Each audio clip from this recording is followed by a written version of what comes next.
우리 금요 전도학교를 시작을 하도록 하겠습니다. 아버지 하나님,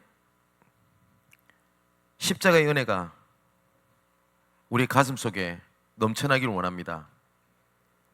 우리의 삶을 변화시키고 우리에게 능력이 되며 우리의 영원한 망대가 되는 것은 오직 하나님의 은혜밖에 없음을 고백합니다. 그 하나님의 은혜로 말미암아, 십자가의 은혜로 말미암아 영광을 나타내셨듯이 그 일에 함께 참여하며 희생함으로 주와 함께 영광을 받으며 하나님의 나라를 이루는 일에 쓰임받기를 원합니다. 이 시간 전도학교를 통하여 전도를 향한 하나님의 계획을 가슴에 담는 시간 되게 하시고 실현되게 하시며 각 흩어져 있는 곳에 하나님께서 성취하여 주옵소서. 살아계신 예수 그리스도 이름으로 기도하옵나이다. 아멘.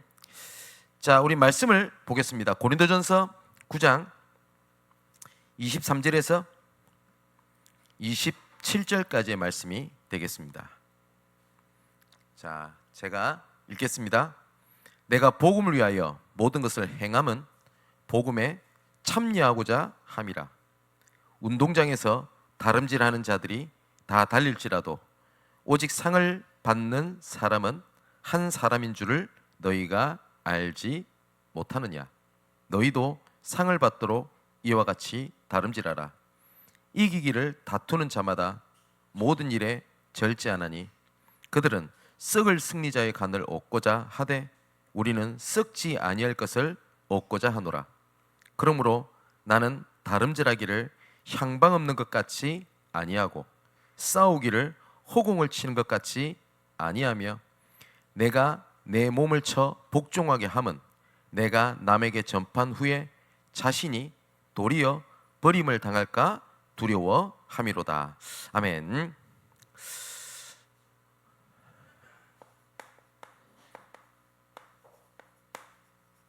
하나님께서 원하시는 전도운동은 이번 주 내내 우리가 말씀을 받았듯이 십자가의 은혜, 그 다음에 십자가의 영광을 위한 참여와 희생입니다. 예수님께서 우리에게 보여주신 십자가의 은혜는요, 누가 알아주지도 않고요, 그리고 우리가 원치 않으셨는데, 우리 않았는데 하나님께서 우리에게 일방적으로 보여주신 하나님의 사랑입니다. 로마서 5장 1절에서 11절의 말씀을 보니까 특히 6절에 우리가 아직 연약할 때에 기약대로 그리스도께서 경건하지 않는 자를 위하여 죽으셨도다. 8절에는요, 우리가 아직 죄인 되었을 때에 그리스도께서 우리를 위하여 죽으심으로 하나님께서 우리에 대한 자기의 사랑을 확증하셨느니라. 10절에는 우리가 아직 원수 되었을 때에 그의 아들의 죽으심으로 말미암아 하나님과 화목하게 되었은즉 화목하게 된 자로서 더욱 그의 살아나심으로 말미암아 구원을 받을 것이니라 라고 되어 있습니다.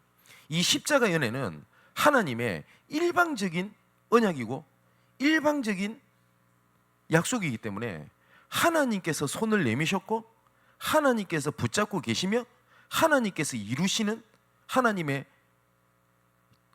주권 속에 있는 은혜입니다.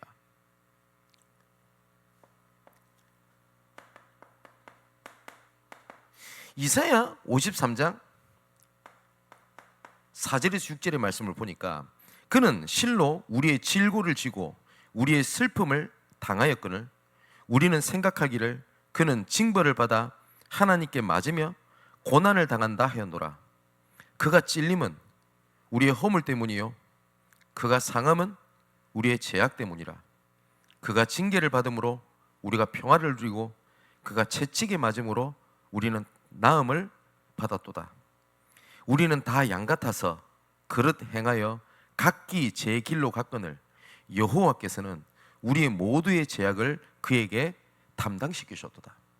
우리는 다 양 같아서 다 각자 그 길을 갖고 로마서 5장 말씀처럼 연약할 때에, 죄인 되었을 때에, 하나님과 원수가 되었을 때에 하나님께서는 일방적으로 그 십자가의 은혜를 우리에게 베푸신 겁니다. 고린도후서 8장 9절의 말씀 보니까 우리 주 예수 그리스도의 은혜를 너희가 알거니와 부요하신 이로써 우리를 위하여 가난하게 되심은 그의 가난함으로 말미암아 너희를 부요하게 하려 하심이라. 하나님께서 우리를 위하여 가난하게 되셨다고 되어 있어요. 왜냐? 우리를 부요케 하기 위해서 그랬습니다. 우리를 살리기 위하여 예수님은 죽으셨습니다. 그 십자가의 은혜로 말미암아 하나님께서는 이 십자가가 죄수의 형틀이죠. 그때 당시에도 최고의 죄악, 최악의 죄수들이 죽던 십자가 형틀을 하나님은 무엇으로 바꾸셨냐? 하나님의 영광으로 바꾸셨습니다. 그 하나님의 십자가의 영광의 하나님의 방법이 뭐였냐니까 우리가 이번 주에 봤죠. 요한복음 12장 23절에서 24절의 말씀을 보니까 이렇게 말씀하셨습니다. 예수께서 대답하여 이르시되 인자가 영광을 얻을 때가 왔도다. 하나님의 영광을 드러낼 때가 왔는데 그 방법이 뭐였냐? 내가 진실로 진실로 너희에게 이르노니 한 알의 밀이 땅에 떨어져 죽지 아니하면 한 알 그대로 있고 죽으면 많은 열매를 맺느니라. 죽음에 대한 얘기를 말씀하셨습니다. 근데 십자가의 영광 이러니까 우리가 그냥 지나가는 말로 보일 수 있는데 잘 한번 생각해 보세요. 십자가라는 단어랑 영광이라는 단어로 완전히 상반되는 단어입니다. 그죠? 하나님께서 우리를 이끄시는 방법이 똑같습니다. 가장 최악일 때 하나님은 그것을 통하여 영광을 받으신다는 겁니다. 이것이 순간적으로 얼마만큼 고통스럽고 얼마만큼 힘이 듭니까? 그래서 요한복음 12장에 보니까 27절, 28절에 예수님이 기도입니다. 지금 내 마음이 괴로우니 무슨 말을 하리요? 아버지여 나를 구원하여 이 때를 면하게 하여 주옵소서. 그러나 내가 이를 위하여 이 때에 왔나이다.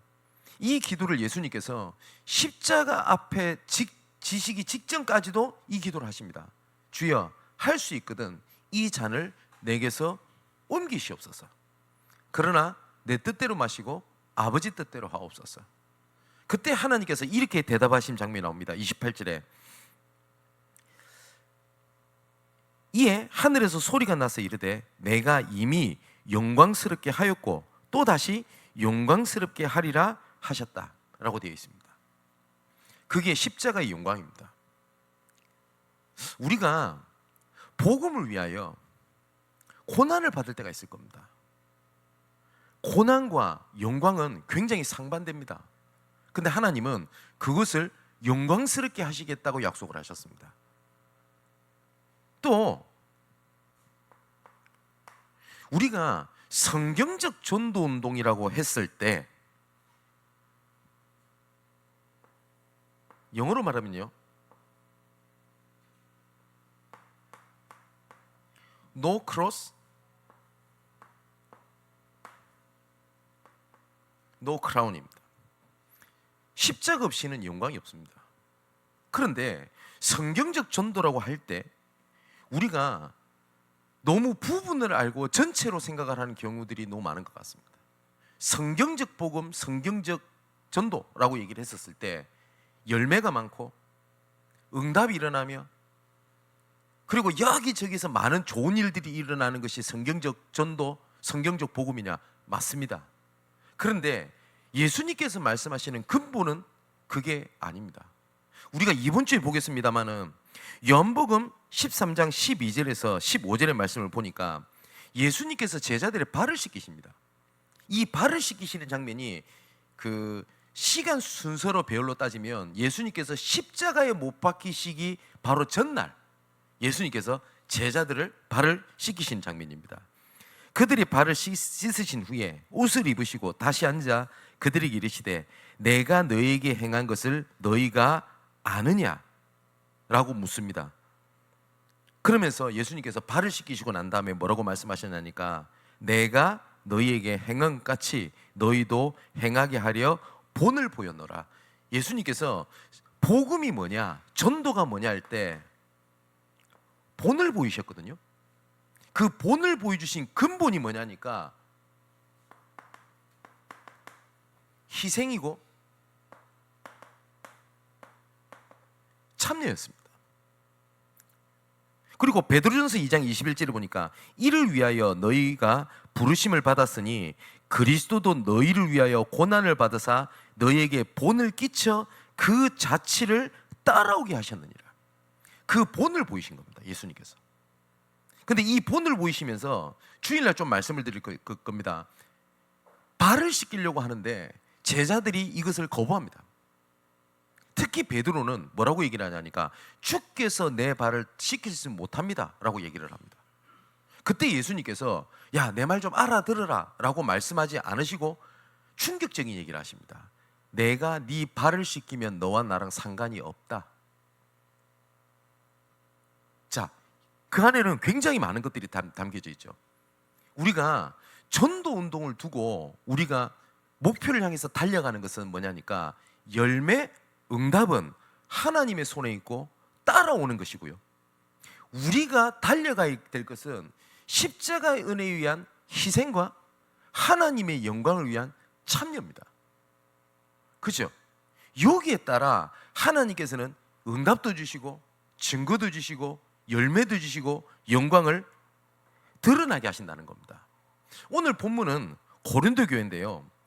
고린도 교회는 거의 대다수가 영적으로, 도덕적으로, 윤리적으로 완전히 무너져 있는 사람들이 거의 대다수 모여있던 교회입니다. 사실상 누가 봐도 이거는 불가능입니다. 갱생의 여지가 없어요, 고린도 교회는. 그런데 고린도 교회는 누가 있냐? 남은 자가 있었습니다. 그죠? 남은 자가 있었습니다. 근데 하나님께서는 그 남은 자가 가지고 있는 희생과 참여로 고린도 교회를 끝까지 버리지 아니하시고 끝까지 하나님은 고린도 교회를 사용을 하셨고 그 증거를 우리에게 주신 겁니다. 하나님의 방법은 십자가의 은혜, 십자가의 영광을 아는 소수의 남은 자를 통하여 하나님께서는 다수 움직이십니다. 그죠? 그래서 고린도전서 1장 2절을 보면 고린도에 있는 하나님의 교회 곧 그리스도 예수 안에서 거룩하여지고 성도라 부르심을 받은 자들에게 편지한다, 이렇게 얘기를 합니다. 또 고린도서 7장 9절에 10절에 보니까 어떻게 고린도 교회를 살리겠냐, 어떻게 하나님 십자가의 은혜와 십자가의 영광을 위하여 희생하고 참여하겠냐라는 하나님의 뜻대로라는 근심이 교회 전체가 하나님 앞에 회개하고 돌아오게 하는 살리는 근심이 되었다고 성경은 분명히 기록하고 있습니다. 그 결과가 고린도서 7장에서 9장에 넘어가게 보면요, 이 고린도 교회가 다른 마게도냐 지방에 있는 교회들보다 먼저 앞서서 선교를 회복하는 교회로 하나님께서는 탈바꿈하시게 됩니다. 왜냐? 이 고린도 교회는요, 지금으로 말하면 국제도시거든요. 그래서 모든 흩어진 자들이 다 모이는 곳이고요, 다민족화되어 있는 곳이니까요. 그리고 로마로 가는 로마 복음화의 전환점이 되는 도시였습니다. 그래서 하나님께서는 고린도 교회를 끝까지 사용하시는 장면이 나옵니다. 그래서 하나님은 이 시대에 가장 관심을 가지고 있는 사람이 누굴까요? 하나님의 올바른 복음과 전도 운동을 두고 희생하고 참여하는 자를 하나님께서는 기억하고 계십니다. 자, 그렇다면 전도 운동을 위한 희생이 뭐냐라고 할 때 고린도전서 9장을 가지고 우리가 말씀 중심으로 한번 살펴보려고 합니다. 바울이 고린도전서 9장 1절에서 18절까지의 내용에 보면 복음을 위한 희생을 했던 내용이 나옵니다. 모든 사람에게는 권리가 있죠. 그래서 9장 4절에 보면 우리가 먹고 마실 권리가 없겠냐, 그죠? 그리고 다른 사도들과 주의 형제들과, 그 다음에 여기는 베드로 이름을 얘기합니다. 베드로는 결혼했으니까요. 베드로와 같이 믿음의 자매된 아내를 데리고 다닐 권리가 없겠냐라고 얘기를 합니다. 또 이때 당시에 사도들은 두 종류가 있었던 것 같아요. 일을 하지 않고 오직 복음을 전하는 사도들이 있었고요. 그리고 그 바나바와 바울은 일을 하면서 복음을 전했던 사람이었습니다. 이걸 두고 바울이 뭐라고 얘기하냐? 우리에게도 일하지 아니하고 복음을 전할 수 있는 권리가 없겠냐라고 얘기를 합니다. 맞지요? 근데 바울은 이 권리를 다 사용하지 않았다라고 얘기를 합니다. 어떤 교역자가 저한테 이런 얘기를 한 적이 있습니다.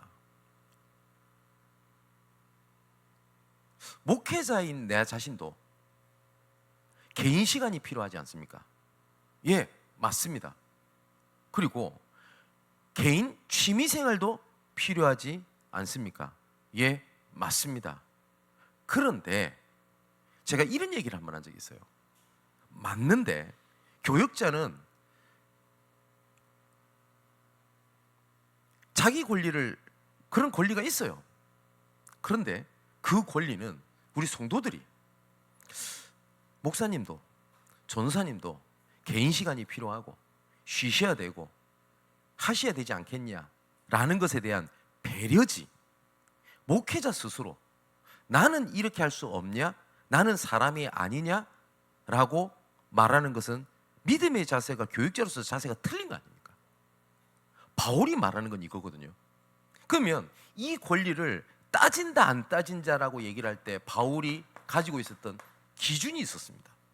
기준이 뭐였냐? 12절에 다른 이들도 너에게 이런 권리를 가졌거든 하물며 우리일까 보냐. 그러나 우리가 이 권리를 쓰지 아니하고 범사에 참는 것은 그리스도의 복음에 아무 장애가 없게 하려 함이라 라고 얘기했습니다. 바울이 말하는 기준은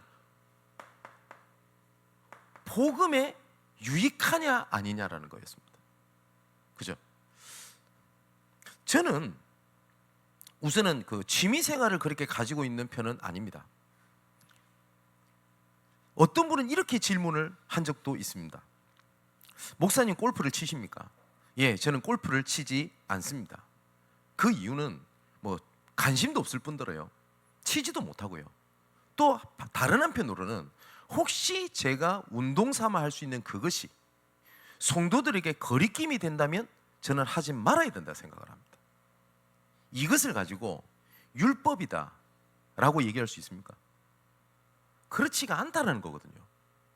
그죠? 우리가 복음을 누린다 라고 하는 것은 하나님의 뜻 안에서 누리는 거지, 그 하나님의 뜻이 뭡니까?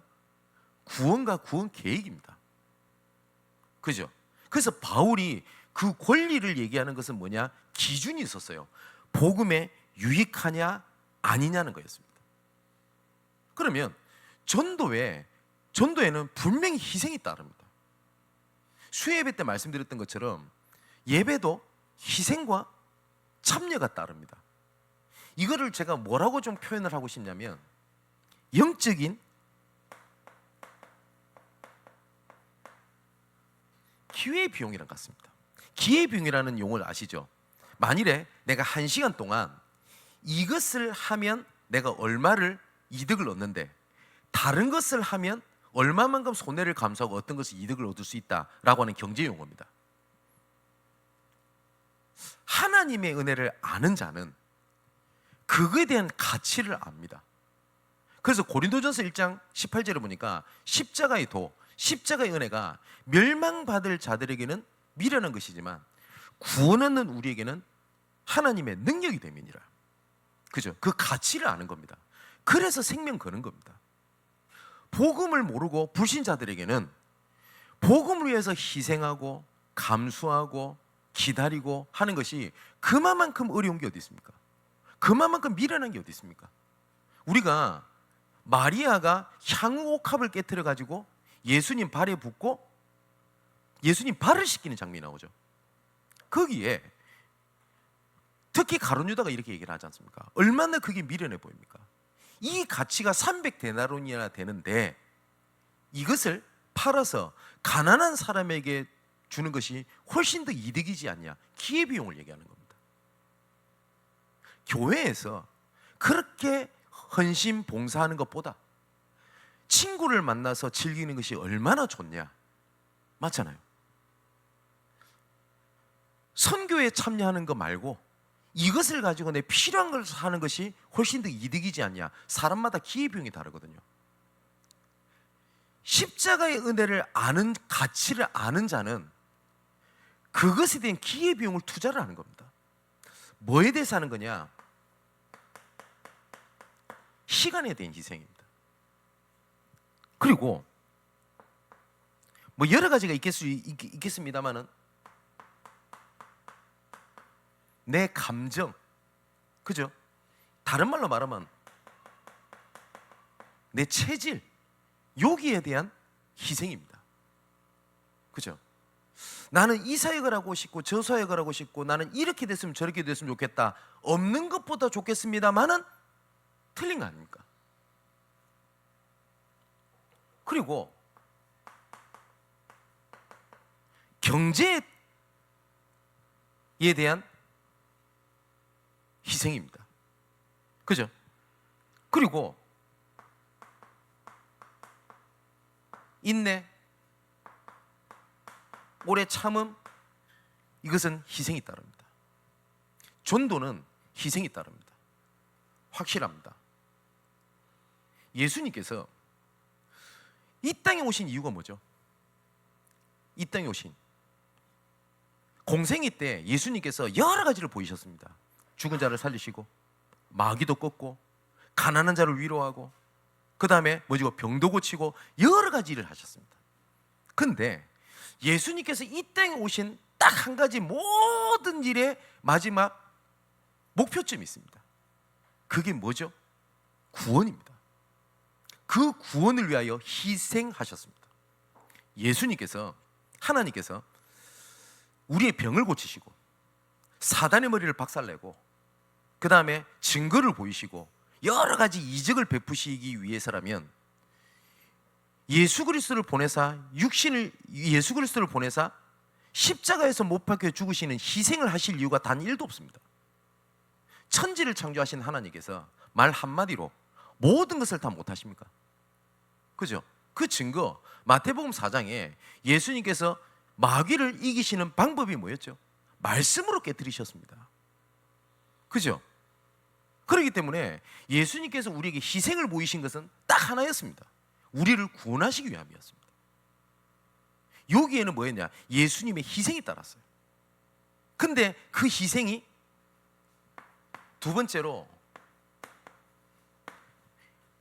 영광을 이루게 하게 된 겁니다. 그래서 전도에는, 올바른 전도 운동에는 응답도 있고 열매도 있고 되어지는 거 다 있습니다. 근데 근본에는, 믿음의 자세는 뭐가 있냐? 희생이 따릅니다. 여러분, 제가 그 말씀 안 드렸나요? 다큐멘터리 3일인가? 아마 맞을 겁니다. 요새는 잘 안 하는 것 같은데 한때 이것을 그 프로그램 어느 방송국에서 했는지 모르겠습니다. 그걸 했었어요. 한 번은 소방관들을 3일 동안 24시간씩, 3일이죠. 그러니까 48시간 아닙니까? 밀착 취재를 하면서 하는 다큐멘터리를 한 걸 제가 본 적이 있습니다. 그러니까 이 소방관들이 참 박봉이 돼요. 네. 그리고 참 많이 어렵더만요. 그 다음에 방화복이라고 합니까? 이런 것들이 국가에서 지급이 되는 것이 수량이 부족할 뿐더러 너무 방열 효과가 없기 때문에 사비를 들여서 그거 한다는 얘기를 제가 봤습니다. 참 열악하구나 라는 생각이 좀 들어요. 그런데 이 소방관들이 하는 인터뷰 몇 개 중에 제 가슴속을 탁 쳤던 게 하나가 있습니다. 어려운 가운데 위기 가운데, 화재 가운데 사람을 건져내잖아요. 사람을 건져낼 때 보니까 소방관들 중에서 부상을 안 입고 있는 소방관이 없대요. 보니까 군데 반창고와 붕대와 연고를 바르고 일을 해요.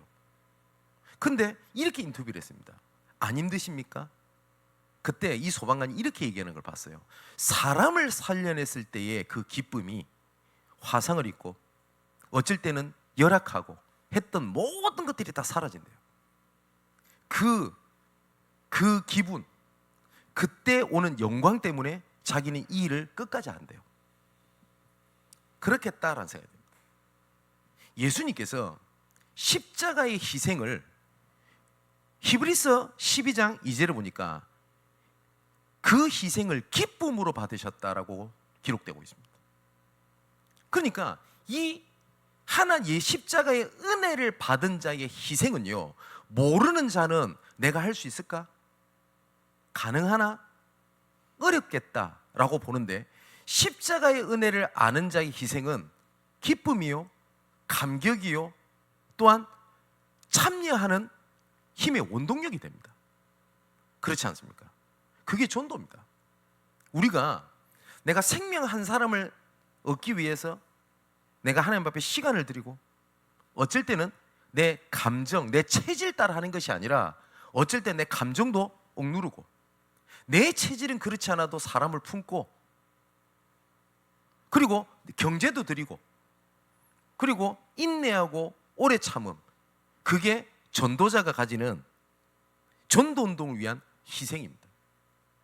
바울이 그 얘기를 9장 1절에서 18절까지에 대한 내용을 얘기를 하는 겁니다. 자, 이렇게 될 때 9장 19절에서 23절에 보니까 바울이 모든 사람과 함께하는 참여를 해요. 복음에. 그 목적이 뭐라고 되어 있냐? 사람을 얻고자 함이니라, 이거였어요.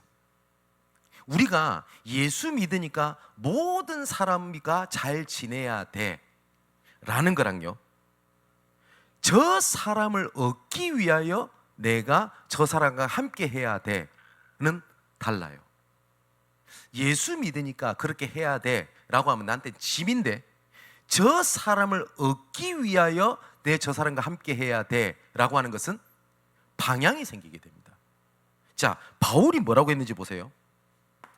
19절에 보니까 모든 사람에게서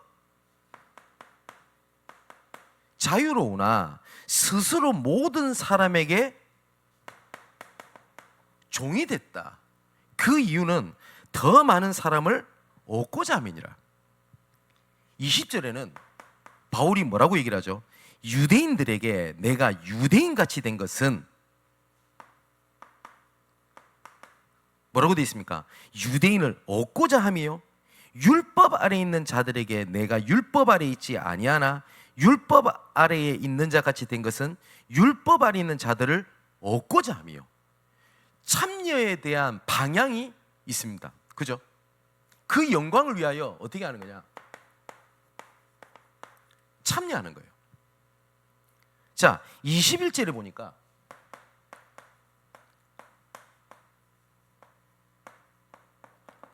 율법 없는 자에게는 내가 하나님께는 율법 없는 자가 아니요 도리어 그리스도의 율법 아래 있는 자이나 율법 없는 자와 같이 된 것은 율법 없는 자들을 얻고자 함이니라. 자, 보세요. 22절에는 누가 나오냐? 약한 자가 나옵니다. 약한 자에게 내가 약한 자와 같이 된 것은 약한 자들을 얻고자 함이요, 내가 여러 사람에게 여러 모습이 된 것은 아무쪼록 몇 사람이라도 구원하고자 함이니 라고 되어 있습니다.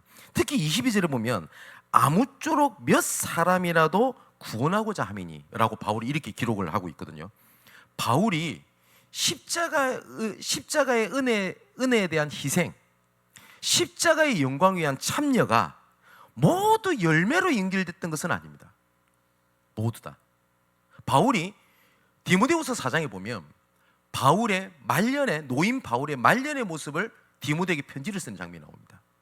이때 수많은 제자들이 바울을 떠나갔다라고 기록되어 있습니다. 그러면 바울이 했던 사역이 실패했다, 열매가 별로 없었다라고 단정을 지을 수가 없지요. 그죠? 그러면 바울이 자유한 자이나 내가 스스로 종이 되었고 유대인들에게 내가 유대인처럼 행하고 나는 율법 없는 자가 아니지만 율법 없는 자처럼 행하고 나는 약한 자가 아니지만 약한 자를처럼 하는 것은 저 사람에 대한 몇 사람이라도 내가 얻고자 함이니라 라고 고백을 하거든요. 그러니까 바울은 이 모든 것에 대한 목적이 열매가 아니었어요. 근데 바울이 목적이 뭐였냐니까 사람을 얻고자 함이라, 몇 사람이라도 얻고자 함이라 라는 거였거든요. 그런데 대부분 사람들이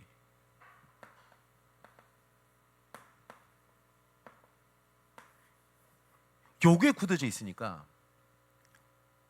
전도에도 열매 잘 없던데요, 캠프에도 지속 안 되던데요 라는 단어를 얘기를 하게 됩니다. 바울이요 17절에 굉장히 의미 있는 고백을 합니다. 내가 내 자의로 이것을 행하면 상을 얻으려니와 내가 자의로 아니한다 할지라도 나는 사명을 받았노라. 이 십자가의 희생과 십자가에 참여하는 것이 자의로 하든 자의로 하지 않든 이것은 하나님의 계획이라고 얘기를 하는 겁니다. 그죠? 그래서 우리가 몇 사람을 얻기 위한 참여입니다. 우리 양문교회가 캠프를 하고 전도를 하면서 많은 열매가 나올 수도 있겠죠. 그러면 열매가 있으면 하고 열매가 없으면 안 하는 게 십자가의 은혜에 희생하고 십자가의 영광에 참여하는 겁니까? 그렇지가 않죠. 그런데 많은 사람들이 응답, 열매, 축복, 증거에는 열광을 하는데 예수님께서 십자가 지신 것에 같이 희생하고 하나님의 십자가의 영광을 위하여 한 알의 밀알이 되어서 땅에 떨어져 죽는 것에 대하여는 열광을 하지 않는 시대가 되었어요.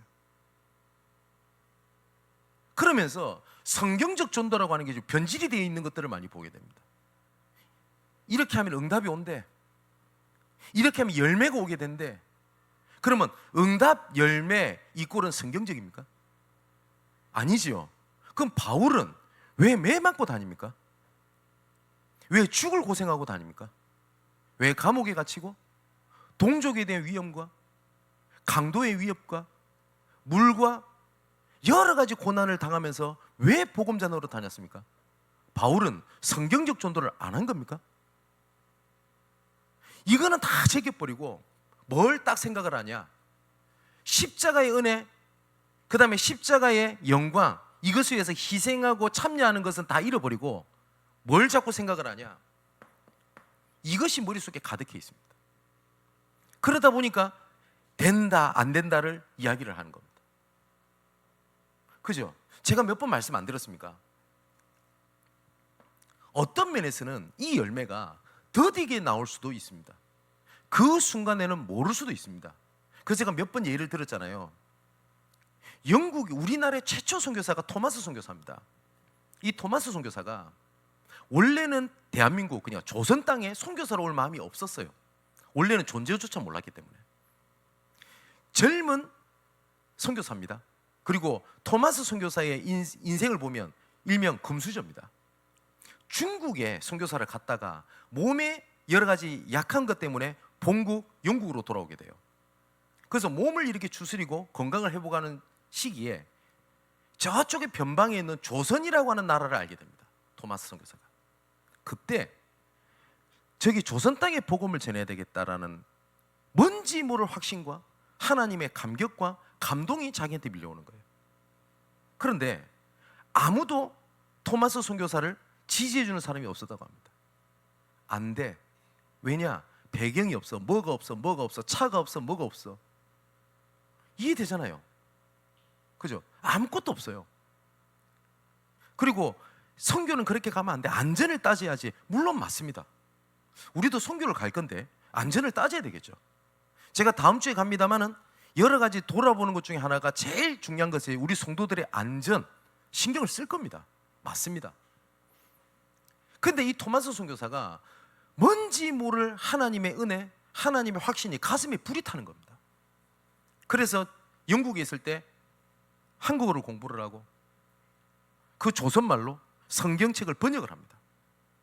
그래서 그 성경책을 들고 조선 땅을 오게 됩니다. 그런데 아시다시피 이 토마스 선교사가 땅을 밟아보지도 못하고 배 위에서 순교를 당하게 되죠. 그때 당시에 영국에 있는 모든 선교부서에서 이야기를 했습니다. 봐봐, 고집 부리더니 헛된 죽음이 되었네. 그냥 원래 갔던 중국으로 갔으면 얼마나 좋았겠나. 그런 말들이 많았습니다. 근데 그 토마스 선교사의 희생이 우리 대한민국을 완전히 뒤집어 놨습니다.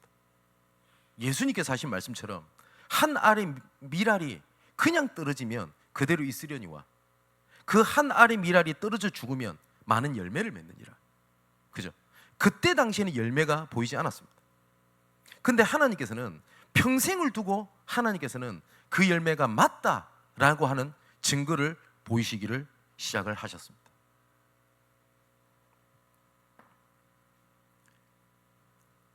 요새는 그런 사건이 없고요. 앞으로도 있으면 안 되겠습니다만은 중동 지방에 피랍 사건이 많았죠. 우선은 이라크에서 피랍을 당해서 죽었던 김선일 씨. 김선일 씨가 저 대학 동기입니다. 그 부산 외대를 졸업을 하고 3학년을 편입을 했어요. 뭐 친분이 많았던 것은 아니었는데 그때 되게 우리 국민적인 충격이 있지 않았습니까? 그리고 그 사건이 이제 참 잠잠해질 때쯤 아프가니스탄에서 또 피랍하는 사건이 벌어지게 됩니다. 그때 이 선교를 갔던 사람들이 잘했다 이 얘기를 하려고 하는 것이 아닙니다. 국가에서 가지 말라고 했는데 아프가니스탄에 끝까지 선교를 하러 가게 됩니다. 거기서 2명인가 피랍을 당해서 죽죠. 그 중에 한 사람이 목사님이 죽게 됩니다. 근데 그 목사님이랑 가장 친한 동기 목사가 있겠죠. 그 동기 목사님이 제 고향 동기 목사입니다. 광민환 목사라고. 한 번은 대화할 일이 있어서 이런 얘기를 했던 적이 있습니다. 저도 그때 어떤 생각이 들었냐, 잘못했다 생각했어요. 지금 잘했다 이 말을 하는 게 아닙니다. 그냥 단편적으로 잘못했다. 그런데 만나서 대화를 하면서 제 이런 질문을 들었습니다. 너는 그동안 아프가니스탄이라고 하는 나라를 들어본 적이 있냐? 솔직히 없었어요. 탄 들어가는 것은 잘 몰라요. 우즈베키스탄 정도는 알까. 그런데 그 사건 이후로 많은 교회들이 아프가니스탄이라고 하는 중앙아시아에 대한 선교에 관심을 가지기 시작을 했대요. 근데 정말로 그 사건 이후로 하나님은 아프가니스탄에 하나님의 복음의 씨앗의 열매들이 들어가기를 시작했던 거에 대한 얘기를 저한테 하더라고요. 그때 많은 생각이 들었습니다. 거의 대다수가 틀렸다라고 얘기를 했었습니다. 저는 그렇게 선교를 들어가야 된다 옹호하는 게 절대 아닙니다. 내 생각과 우리 하나님의 생각은 다르구나 라는 것을 느꼈습니다. 어떤 선교사님의 자녀가 하는 제가 간증을 들었습니다. 아버지가 목회를 그만두고 아프리카 지역으로 선교를 가시기로 결정하셨답니다. 그 국가는 제가 기억이 나지 않는데요. 한 번은 그 아프리카 지역의 부족들에게 비행기를 타고 넘어가고, 그러고 난 다음에 모든 걸 정리하고 이제는 아프리카로 선교를 가야 되겠다고 결단을 하시고 비행기를 타고 넘어가셨어요. 그런데 안타깝게 비행기 사고로 그 부모님이 돌아가신 겁니다. 그래서 이 자녀가 하나님을 그렇게 원망을 했대요. 다른 것도 아니고 선교한다고 하는데 왜 이런 일이 일어납니까? 그래서 이 아들이 하나님을 떠나고 교회를 떠나게 되었다고 합니다. 시간이 많이 지났어요. 어느 날 어떤 분의 간증을 우연찮게 자기가 듣게 됐답니다. 뭐였냐? 아프리카 지역에 있는 선교사님에 대한 간증이었다고 합니다. 그런데 간증을 유심히 듣다가 그 선교사님이 간증하면서 다 이런 얘기를 하더래요. 어느 날 뉴스를 보는데 정말 훌륭하고 존경받던 목사님 부부가 아프리카로 선교를 가다가 그 땅에서 본격적으로 선교를 해보기도 전에 비행기에서 사고가 났다는 소식을 듣게 되었대요. 그때 청년이었던 자기 마음속에 아프리카라는 단어가 가슴속에 들어왔대요. 그래서 아프리카를 위하여 헌신하기로 결단을 하고 언어를 준비하고 경제를 준비하고 그래서 사역을 하고 있는 선교사님의 간증을 들었대요. 그때 이 아들이 가슴을 쳤다. 하나님, 제 수준, 제 기준으로 하나님의 열매를 하찮게 본 저를 용서하옵소서. 그러면서 울면서 간증하는 어떤 청년의 얘기를 듣게 됐습니다. 여러분, 우리가 복을 위하여 지금까지 달려온 거 하나님은 절대로 헛되지 않게 하시겠다고 약속하셨습니다. 그런데 많은 사람들이 여러 가지 문제, 여러 가지 사건으로 어려움이 오게 되면 가장 우려스러운 게 뭔지 압니까? 지금까지 주신 하나님의 은혜를 헛되게 만들어버리는 겁니다. 그래서 바울이 고린도서 6장 1절 2절에 너희는 하나님의 은혜를 헛되이 받지 마라. 보라, 지금은 은혜 받을 만한 때요. 보라, 지금은 구원의 날이로다. 누구한테 한 말인지 아십니까? 그 소망이 없이 보이는 고린도 교회 안에 남아있는 소수의 하나님의 순결한 신실한 제자들에게 바울이 했던 얘기입니다. 너희는 하나님의 은혜를 헛되이 받지 마라. 헛되지 않는다는 겁니다. 그러면서 이렇게 얘기합니다. 보라, 지금이 은혜 받을 만한 때요. 보라, 지금이 구원의 날이로다.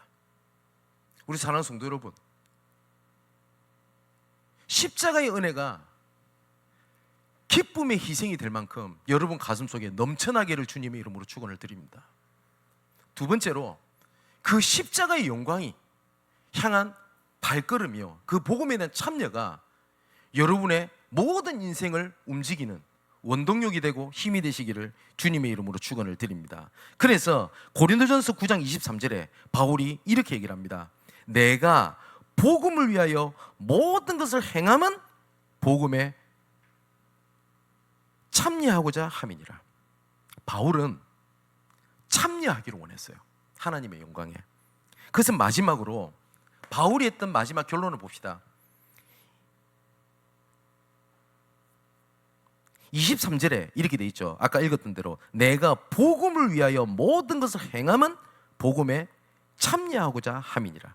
여러분, 복음은 구원과 전도 계획을 통한 하나님의 나라, 이게 복음의 정의입니다. 복음에는 응답도 있고 증거도 있고 치유도 있고 평안도 있고 모든 것들이 다 있습니다. 하지만 복음의 마지막 결론은 구원에 있고, 또한 하나님께서 우리를 통한 구원 계획이 있고, 그 결과로 하나님의 나라 일을 위하신 힘에 있습니다. 바울은 복음에 참여한다는 말은 그걸 보고 그걸 위해 달려갔다는 거거든요. 그래서 그걸 보고 뭐라고 그러냐, 하나님의 망대라고 얘기를 합니다. 내가 복음에 참여하기 위함이라. 또 24절에 이렇게 얘기를 합니다. 운동장에서 다름질하는 자들이 다 달릴지라도 오직 상을 받는 사람은 한 사람인 줄 너희가 알지 못하느냐. 너희도 상을 받도록 이와 같이 다름질하라. 여정에 대한 방향입니다. 그죠? 무엇을 위하여 달려가냐는 겁니다. 무엇을 위하여? 어떤 사건이 이루어지고 난 다음에 내가 누구며 지금까지 뭘 했고 내 인생이 헛된 것 같다, 그렇다면 점검해야 되는 거 아닙니까? 바울이 다림질하는 자의 방향을 얘기했고요. 또 세 번째 25절을 보니까 이기기를 다투는 자마다 모든 일에 절제하나니 이는 그들은 썩을 승리자의 간을 얻고자 하되 우리는 썩지 아니할 것을 얻고자 함이니라. 무엇에 대하여 선택을 하고 도전을 하는 겁니까? 그게 이정표 아닙니까? 바울은 썩지 아니하는 것을 향해서 내가 결정한다라고 얘기를 합니다. 그러면서 27절을 보니까 내가 내 몸을 쳐 복종하게 함은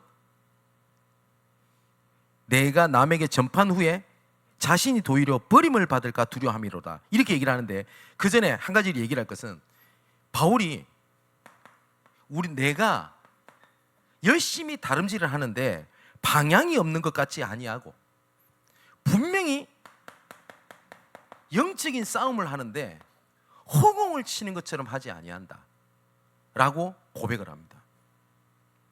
어느 날 나에게 문제가 왔을 때 내 방향을 잃어버리고 지금까지 도전하고 노력하고 열심히 싸워왔던 그것들이 허공을 치는 것처럼 나온다면 어떻게 되겠습니까? 그죠? 그래서 바울이 망대, 여정, 이종표, 이 단어를 쓰지 않았습니다만은 그 의미를 얘기를 하고 난 다음에 27절에 되게 중요한 얘기를 합니다. 내가 내 몸을 쳐 복종하게 함은 내가 남에게 전판 후에 도리어 버림을 당할까 두려워함이로다 라고 되어 있습니다. 여기서 두려워하다는 말이 경외라는 단어거든요. 경외하다. 근데 이 경외하다라고 하는 단어가 있는데, 이 두려워함이로다 라고 하는 단어가 그 포베오마이라고 하는 헬라어의 이 똑같은 어근에서 파생된 포버스라는 단어를 쓰더라고요. 제가 헬라어를 찾아보니까 두려워하다라는 말은 단순하게 두려워하는 것이 아니라요, 하나님을 인정하는 태도로 하나님을 높이는 것과 하나님을 두려워하는 두 가지 마음입니다. 바울은 누린다라는 표현을 사실상 많은 사람들이 쓰는 단어랑 조금 다르게 의미를 사용하라 했었어요. 내가 이렇게 복음 전하고 난 이후에 나중에 도리어 내 자신이 버림을 당할까 두려워함이로다 라고 얘기를 했거든요. 왜 그렇게 됩니까? 끝까지 인도받아야 되게 된 그렇습니다. 실제로 시대마다 하나님께서 일으키셨던 전도운동, 회개운동, 각성운동들이 있습니다. 교회사를 보면 너무나 안타까운 것은 한 세대를 한 번도 넘어간 본 적이 없어요. 시대마다 단 한 번도 한 세대를 넘어서 후대들에게 전달된 적이 없어요. 그래서 제가 안타까워하는 게 하나가 있습니다. 이 전도운동이 정말 그리스도라고 하는 그 이름 때문에 울고 웃고 힘을 내고 달려왔던 그 길이 한 세대를 넘기지 못하고 바톤을 넘기지 못한다면 어떻게 되겠습니까? 바울이 염려했던 건 딱 그거였었어요. 열매가 있다 없다가 아니었습니다.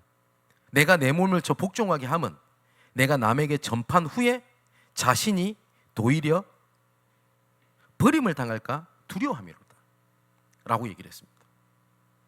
끝까지 우리가 하나님의 은혜에 희생하고 하나님의 영광을 위하여 참여하는 순결한 신부, 그 다음에 순교자와 같은 전도자들이 저는 일어나야 된다고 저는 고백합니다. 주일날 말씀드렸듯이 저희 교회에 응답받는 사람이 정말 많았으면 좋겠습니다. 그리스도 때문에 치유받는 사람이 넘쳤으면 좋겠고요, 찬양이 넘쳤으면 좋겠고, 우리 렘넌트들 중에서 능력 있는 우리 렘넌트들이 많이 일어났으면 좋겠습니다. 정말 진심으로 바랍니다. 그러나 그런 사람들은 많이 일어났는데 십자가의 은혜에 희생하고 십자가의 영광에 참여하는 순교자를 만들어내지 못했다면 우리 교회는 실패한 것이라고 단언할 수 있다고 저는 생각합니다. 여러분, 전도운동의 제일 근본은 십자가의 은혜를 향한 기쁨의 희생이고요, 십자가의 영광을 위한 고난의 참여입니다. 하나님께서는 이것을 뒤집어 우리에게도 영광이 되게 하시겠다 라고 약속을 하셨습니다. 올바른 전도운동을 회복하는 저와 여러분이 되기를 정말 간절히 바랍니다. 그리고 지금까지 걸어왔던 하나님의 은혜를 기억하면서 재정비를 하는 하나님의 중요한 시간표가 되었으면 좋겠습니다. 십자가의 은혜를 위한 희생, 십자가의 영광을 위한 고난에 대한 참여, 이것을 가지고 다른 사람이 보지 못하는 성경적 전도 운동에 쓰임받는 나, 교회, 현장의 모든 것 되시기를 주님의 이름으로 축원을 드립니다. 기도합시다. 아버지 하나님, 지금까지 걷게 하신 하나님의 은혜는 헛되지 아니하고 또한 반드시 이룰 것이며 반드시 하나님이 성취하실 하나님의 말씀인 줄 고백합니다. 내 사명 이전에 우리의 가슴 속에 십자가의 은혜가 풍성해지길 원합니다. 그 십자가의 은혜가 무엇보다 가치가 있어 멸망받을 자들에게는 미련해 보이는 그것이 우리에게 능력이요, 우리의 힘이요, 우리의 원동력이요, 모든 것이 되어 살리는 희생에 기쁨으로 참여할 수 있는 저희들 되기를 소망합니다. 예수께서 우리를 살리는 기쁨을 위하여 십자가를 지셨던 그 사건이 모든 자들에게 영광이 됐던 것처럼 십자가의 은혜에 동참하고 참여하는 것이 하나님께 영광이요, 우리에게 영광이 되고 우리 가정과 가문의 복음의 영광이 되는 열매로, 축복으로 주님께서 나타나신 바 되게 하여 주옵소서. 오늘 이 시간 복음 앞에 서기를 원합니다. 하나님, 이 시간 하나님께서 하실 일 앞에 서기를 원합니다.